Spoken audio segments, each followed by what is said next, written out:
평범해 보이는 어떤 한 남성이 있었습니다. 그리고 그 남성은 유치원 앞에 있었는데 유치원 앞에 숨어 있다가 어떤 어린아이가 지나가자 그 어린아이를 납치했습니다. 그는 다름 아닌 납치범이었습니다.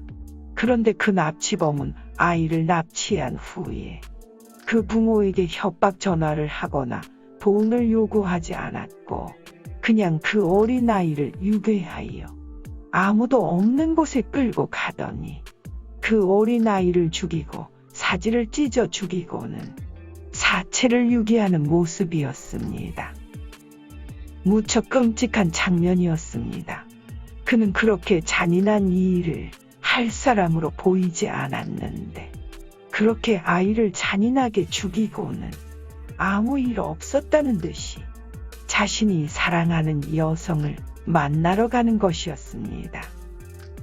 그런데 그렇게 만난 사랑하는 여인과 이야기를 나누는 것을 보니 그 여성은 그 죽은 아이의 엄마였고 남성은 그 죽은 아이의 아빠였습니다.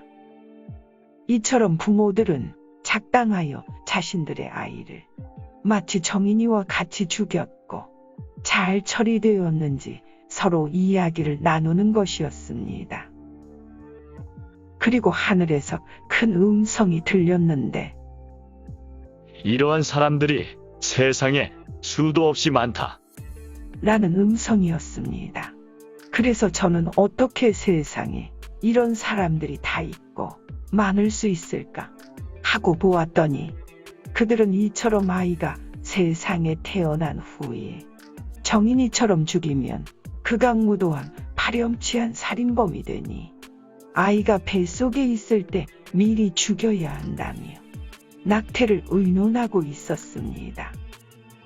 이처럼 낙태는 그 아이가 자라 정인이와 같이 사랑스러운 아이로 살 수 있었는데 그 부모가 작당하고 유괴하여 죽인 일과 같습니다. 또 어떤 한 여인이 있었는데 그 여인은 머리카락이 자주 빠졌습니다. 그러자 그 여인이 이렇게 말했습니다. 머리카락 몇 개 빠진다고 죽지 않아. 그런데 그녀의 머리카락은 너무도 많이 빠졌고 점점 대머리처럼 되어가고 있었습니다. 그러자 그녀가 더 큰 소리로 말했습니다. 머리카락이 모두 빠진다 해도 결코 죽지 않아. 했습니다. 그렇게 그녀는 낙태하는 것을 당연하게 여겼고 낙태를 머리카락 빠지는 일과 비교하였습니다. 많은 사람들이 정인이가 학대받고 죽은 일에 대하여 울분을 토하며 분노합니다.